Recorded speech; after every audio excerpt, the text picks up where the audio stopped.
С Христова любов ви приветствам от името на Негово Високо Преосвещенство Пловдивския митрополит Николай с началото на Богородичния пост. Този пост е кратък, но силно благодатен и духовно наситен период от църковната година, през който с трезвение, пост и молитва се готвим да посрещнем един от най-дълбоките и тайнствени празници – Успението на Пресветата Владичица наша Богородица и Присно Дева Мария. Богородичният пост не е просто обредна традиция или подготовка за един конкретен празник. Той е израз на любовта и благоговението на Църквата към Майката на нашия Господ и Спасител Иисус Христос. Този пост, както и изпълнявания всяка вечер молебен канон, са нашият отговор, нашата човешка, изпълнена с благоговение почит към тази, която е приела в утробата си неизказания Бог, станал човек, не заради себе си, а заради нас. Нека си припомним смисълът на Богородичния пост. Постът, както ни учи Светата Православна Църква, е не просто въздържание от храна. То е време за очистване на ума, сърцето и волята, време за преосмисляне на живота ни, за съкрушение и покаяние, за възстановяване на връзката ни с Бога. А Богородичният пост, поставен между Петровия и Рождественския, е особен със своя мек, но дълбоко трогателен характер. Докато Великият пост е подготовка за тайната на кръста и възкресението, а Рождественският за въплъщението, Богородичният пост ни настройва на духовна вълна, а именно към тишина, към смирение и упование, чрез образа на Пресветата Дева, тихата, но най-силната застъпница на християнския живот. Забележете, почитта към Пресвета Богородица не е плод на сантимент или народно благочестие. Тя е израз на дълбока истина, че чрез нея Бог слезе при човека. Църквата я величае като по-чиста от херовимите и несравнено по-славна от серафимите, защото никой друг, нито пророците, нито патриарсите, нито апостолите не е участвал така пряко в делото на спасението. От времето на светите апостоли до наши дни Църквата е пазила тази почит. Първите християни са вярвали в нейното молитвено застъпничество и тази вяра е предадена и на нас. Още в III век свети Григорий Чудотворец я нарича Дева и Богородица, Свята Мария, Велика Божия Майка. На Третия Вселенски събор в Ефес Църквата потвърждава догмата, че тя е Богородица и осъжда онези, които искат да я нарекат просто Христородица или жена. Свети патриарх Фотий пише до свети цар Борис, защото като е родила Бога Слово, който е възприел да се роди по плът, осветена е тя да се прославя справедливо и да се именува Богородица. Но нашата почит не е само в догмата. Тя е в живия опит.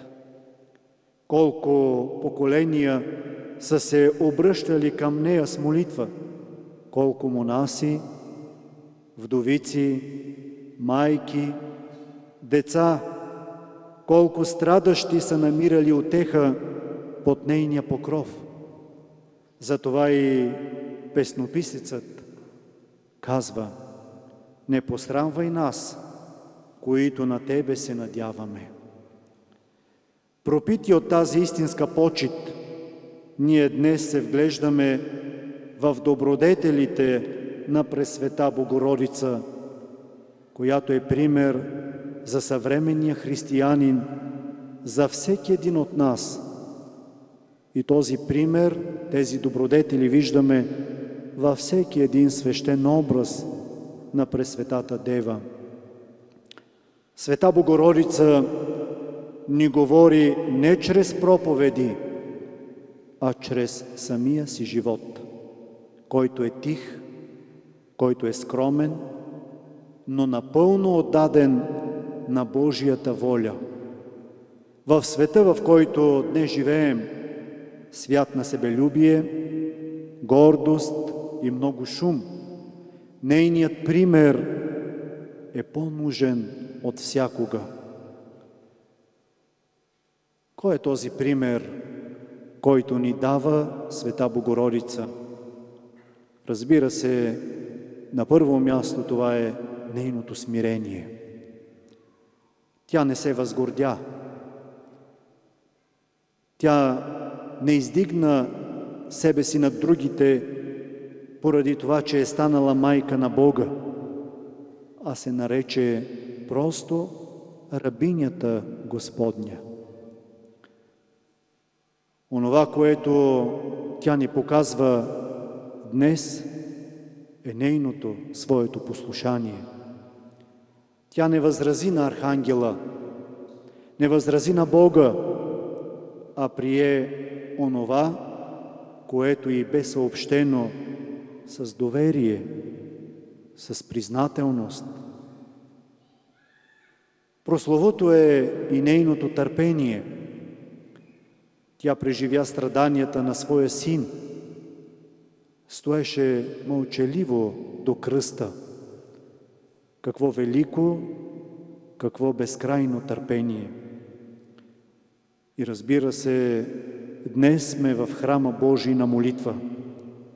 И затова имаме нейният пример на молитвеност. Още в горницата, заедно с апостолите, тя беше в постоянна молитва и моление. Ние днес често пъти объркани, колебливи, раздирани между вярност и изкушение, можем да намерим в нея образец на чист живот, светъл ум и кротко и умилостивено сърце. Коя жена, коя майка, коя монахиня, кой християнин не би намерил в нея утеха и вдъхновение? Пресвета Богородица не е само образ от иконата. Тя е жива реалност в църквата ни. Наша майка, наша покровителка, наша застъпница. Но за да усещаме нейното присъствие, ние трябва да влезем в нейния дух, както казват светите отци. А този дух е дух на тишина, дух на смирение, дух на послушание и най-вече дух на любов. В този предстоящ и стъпили вече в него пост, нека всеки един от нас да се отрече от гнева, осъждането и суетата. Нека всеки един от нас да прости, да се помири с останалите, със своя ближен. Всеки един да се моли както за себе си, така и за другите. Да прибягваме с вяра към Света Богородица. Нека винаги я имаме за пример, когато нашата душа и нашия ум се лутат.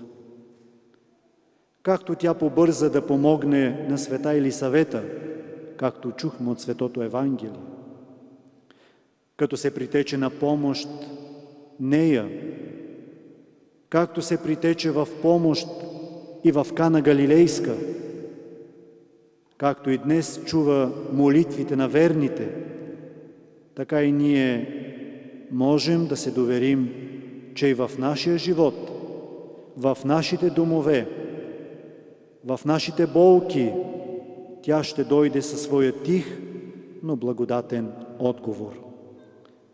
Възлюбени в Господа, брати и сестри, нека този Богородичен пост не премине просто като задължение, а да го преживеем като възможност за среща с Бога посредством Неговата пречиста майка, която ни води, която е наша пътеводна светлина към нейния Син, към Господа Исуса Христа. И всяка вечер, когато запяваме молебния канон, нека това да бъде не само песен, а молитвен вик от сърце. Отвори ни вратите на милосърдието, благословена Богородице, за да не погинем ние, които на Тебе се надяваме, но да се избавим чрез Тебе от беди, защото Ти си спасение на християнския род. И тя ще ни отвори тези врати, както го е правила толкова пъти в историята на църквата и в нашия живот. В тази прекрасна и богоблагословена вечер ми позволете всесърдечно да поздравя всеки един от вас, църковното изпълнение от името на Негово Високо Преосвещенство Пловдивския митрополит Николай с началото на църковния Богородичен пост и отслужването на първия молебен канон. Преподавам благословението над всички ви, благословението на нашия архипастир и владика дядо Николай. И ви желая по молитвите на Света Богородица Бог да ви дава здраве, радост и духовен напредък във всичко. Благодаря на всички, които взеха участие в това молитвено вечерно моление, на отците, на църковните певци и на вас, верния народ. Бог да въздава на всички за усърдието в духовното богослужебно житие и битие. Нека тази ваша съпричастност към единство, към любов, които показвате и които са пример за нашия народ, Бог да приеме и да въздаде на всеки за този добър пример. Бъдете живи и здрави и благословени. Лек и изпълнен с всяка полза Богородичен пост. Лека, спокойна и благодатна да бъде вечерта и нощта за всички. Амин.